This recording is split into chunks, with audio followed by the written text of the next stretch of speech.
নমস্কার বন্ধুরা, ইউনিক শিল্পীস কিচেনে সবাইকে স্বাগত। চলে আসলাম আজকে আবারও একটা রেসিপি নিয়ে। আজকে আমি আপনাদের কাছে শেয়ার করতে চলেছি একদম অনুষ্ঠান বাড়ির মতো কীভাবে নরম তুলতুলে নানপুরি বানানো যায়, সেই রেসিপিটাই আজকে আমি আপনাদের কাছে শেয়ার করব। তাহলে আসুন বন্ধুরা, বেশি দেরি না করে আমরা রেসিপিটা শুরু করে নিই। নানপুরি বানানোর জন্য এখানে আমি নিয়ে নিয়েছি 1 চামচ মতো ইস্ট। এবার ইস্টের মধ্যে সামান্য একটু উষ্ণ গরম জল দিয়ে আমি ইস্টটাকে 10 থেকে 15 মিনিটের জন্য ভিজিয়ে রাখবো। আর এর মধ্যে আমি দিয়ে দিচ্ছি 2 চামচ মতো চিনি। চিনিটা ভালো মতো গলে যাবে আর ইস্টটাও ভালো মতো অ্যাক্টিভ হয়ে যাবে, তার জন্য আমি এটাকে 10 মিনিট মতো ভিজিয়ে রাখছি। চিনি দেওয়ার ভিডিওটা কোনো কারণে ক্লিপটা নেওয়া হয়নি, তার জন্য সরি বন্ধুরা। আমি এর মধ্যে 2 চামচ চিনি মিশিয়ে 10 মিনিটের জন্য ভিজিয়ে রাখলাম। আর এখানে আমি নিয়ে নিচ্ছি 600 গ্রাম মতো ময়দা। আমি মেপে 600 গ্রাম ময়দা নিয়ে নিয়েছি। আর নিয়ে নিচ্ছি সামান্য একটু লবণ, আর নিয়ে নিচ্ছি 2 চামচ মতো গুঁড়ো দুধ। তো গুঁড়ো দুধ দিলে নানপুরিটা খেতে খুব ভালো লাগবে। আপনারা অবশ্যই 2 চামচ মতো গুঁড়ো দুধ দিয়ে দেবেন। আর দিয়ে দিলাম 2 চামচ মতো সাদা তেল। বেশি তেল দেওয়ার প্রয়োজন নেই, 2 চামচ মতোই তেল দেবেন। বেশি তেল দিলে নানপুরিটা একটু ক্রিস্পি টাইপের হয়ে যাবে, তাই 2 চামচ মতোই সাদা তেল দেবেন আর গুঁড়ো দুধ দেবেন। এইবার আমি যে ইস্টটাকে ভিজিয়ে রেখেছিলাম 10 মিনিটের জন্য, সেই ইস্টটা এর মধ্যে দিয়ে মিশিয়ে নিচ্ছি। এবার সব কিছু ভালো মতো মিশিয়ে ময়দাটাকে উষ্ণ গরম জল দিয়ে আমরা মাখিয়ে নেব। তো জলটা একদম উষ্ণ গরম জল নেবেন, একেবারে খুব অতিরিক্ত গরম নেবেন না, আবার যে একেবারে ঠান্ডা তাও না। উষ্ণ গরম জল নিয়ে ময়দাটাকে ভালো করে মাখিয়ে নিতে হবে। আর জলের পরিবর্তে আপনারা দুধ দিয়েও মাখতে পারেন, উষ্ণ গরম দুধ দিয়ে। তো আমি জল দিয়েই মাখছি। এবার ময়দাটাকে খুব সুন্দরভাবে মেখে নিতে হবে।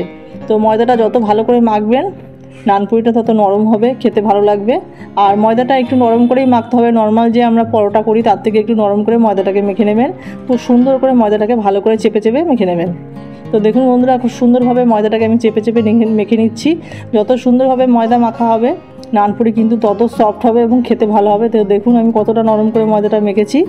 তো আপনারাও এরকম নরম করে ময়দাটাকে মেখে নেবেন। এবার ময়দাটা মাখানো হয়ে গেছে, তার উপর একটু তেল লাগিয়ে দিয়ে ময়দাটাকে আমরা 2 থেকে 3 ঘন্টার জন্য গরম জায়গায় ঢেকে রেখে দেবো। যত টাইম নিয়ে ময়দাটাকে ঢেকে রাখবেন তত নানপুরিটা খেতে বেশি ভালো হবে, নরম হবে। আমি 3 থেকে 3.5 ঘন্টার জন্য ঢেকে রেখেছিলাম। তো দেখুন বন্ধুরা, 3 থেকে 3.5 ঘন্টা পর চলে আসলাম।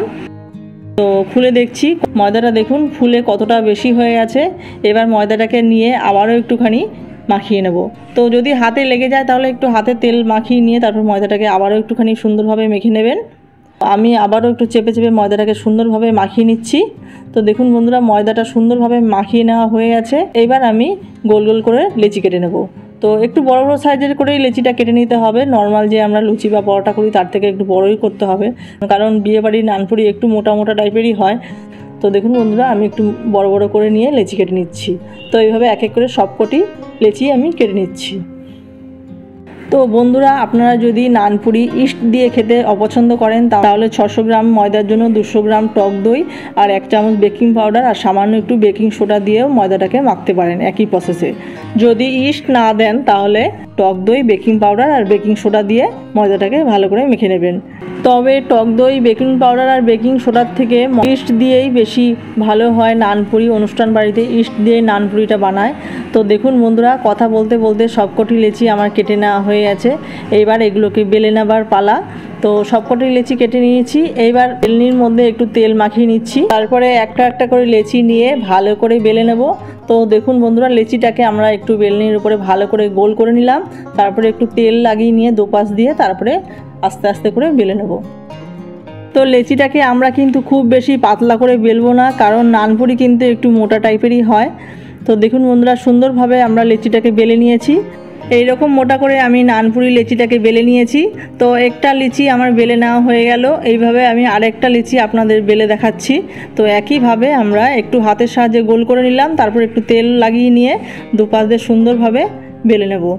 আমার ভিডিওটা যদি আপনাদের ভালো লেগে থাকে একটা করে লাইক করবেন, কমেন্ট করবেন আর সাবস্ক্রাইব করে পাশে থাকবেন। আর স্কিপ না করে পুরো ভিডিওটা দেখে নেবেন। তো দেখুন বন্ধুরা, সবকটি লেচি আমি বেলে নিয়েছি। তো একবারে বেশি করে লেচি বেলতে যাবেন না। তো 4-5টা বেলে নেবেন, তারপরে ভেজে নিয়ে আবার 4-5টা বেলবেন। যেহেতু আমার ভেজে দেওয়ার কেউ নেই তাই আমি একবারে কয়েকটা বেশি করেই বেলে নিয়েছি, তারপরে ভেজে নিচ্ছি। আপনারা চেষ্টা করবেন একটা করে লেচি বেলে নিয়ে তেলের মধ্যে ছেড়ে ভেজে আবার একটা করে লেচি তেলের মধ্যে ছেড়ে নিয়ে ভেজে নেওয়ার। তো দেখুন বন্ধুরা, লেচিটি তেলের মধ্যে দিয়ে দিয়েছি। এবার আস্তে আস্তে করে আমরা নানপুরিগুলোকে ভেজে নেব। গ্যাসের ফ্লেমটাকে লো মিডিয়াম করে রাখবেন, খুব বেশি হাই করে নিয়ে দেবেন না, তাহলে কিন্তু নানপুরিটা একটু লালচে কালার হয়ে যাবে আর পুড়ে পুড়ে যাবে।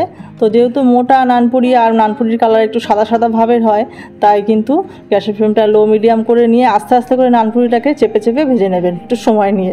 তো দেখুন বন্ধুরা কত সুন্দরভাবে নানপুরিটা ফুলে গেছে।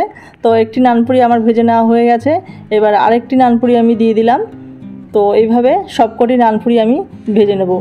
তো একটু সময় নিয়ে গ্যাসের ফ্লেম লো মিডিয়াম করে নিয়ে নানপুরিগুলোকে ভেজে নেবেন চেপে চেপে, দেখবেন খুব সুন্দরভাবে নানপুরিগুলো ফুলে উঠবে।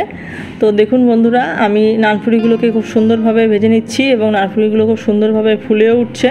তো এইভাবে সবকটি নানপুরি আমি ভেজে নিচ্ছি।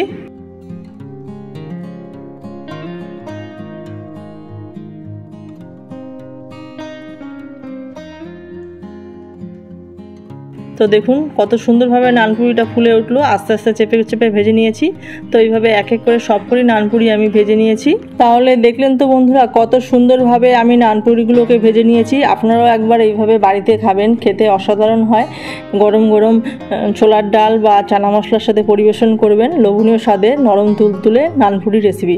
তাহলে বন্ধুরা আজকে আমার নানপুরি রেসিপিটি কেমন হয়েছে আপনারা কমেন্ট করে জানাবেন। আর রেসিপিটা ভালো লাগলে like comment share and subscribe করতে কেউ ভুলবেন না। চ্যানেলের নতুন বন্ধু হয়ে থাকলে চ্যানেলটিকে সাপোর্ট করবেন, পাশে থাকবেন। আর যারা পুরনো বন্ধু আছেন তাদেরকে অসংখ্য ধন্যবাদ, নতুন বন্ধুদেরও অসংখ্য ধন্যবাদ জানিয়ে আজকের ভিডিওটা আমি এখানেই শেষ করছি। আপনারা সবাই ভালো থাকবেন, সুস্থ থাকবেন, ধন্যবাদ।